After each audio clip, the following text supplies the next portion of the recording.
How's it going? Bizarro here with Test Subjects, and this is kind of a random thoughts video I had while working on this prop here. And some of you are going to watch this and go, well, duh.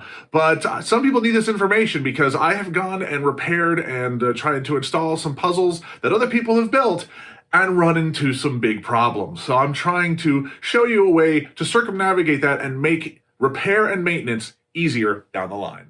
So let's talk about planning your props for maintenance and mounting. All right, that is very much a part of the design of a prop itself. This one in particular is meant to be on a table, right? And so some people might take the prop and screw it in from the bottom. As you can see, there's some screw holes and stuff there, and then screw the bottom of the prop on onto the wood, and then screw this into the table from underneath, right? That's great and all until you or somebody else has to get into this thing and fix it, right?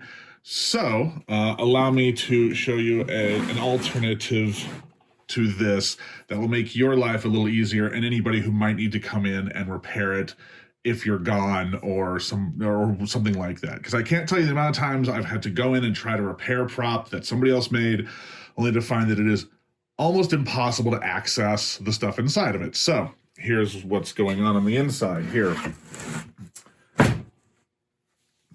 On the inside here, I have two cleats. I might eventually add two more in the front and back, but for right now, I have the two here for the sides.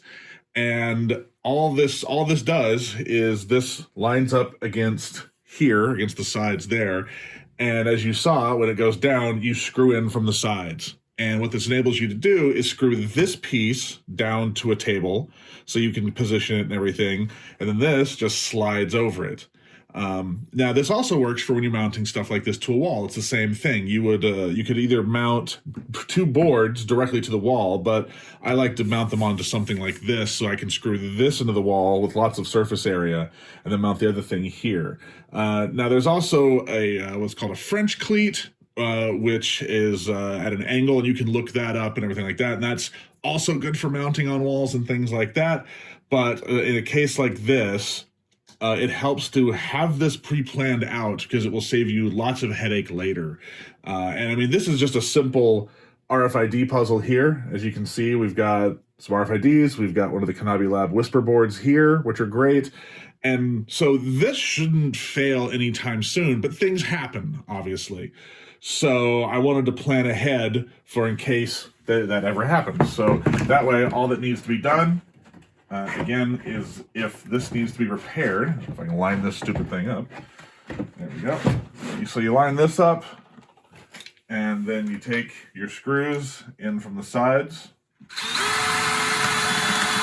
like that, and you have 4 screws, and you secure the thing down, and once the base is secured to the table, then nobody can take this off the table. But if you need to repair it, you just remove the screws and you lift up, and hopefully you also make sure to leave enough wire coiled inside of here for a power cord so you can actually do a little maintenance loop right there as well. And yeah, so that's just something to keep in mind when designing a prop, is make sure you or somebody else can repair it.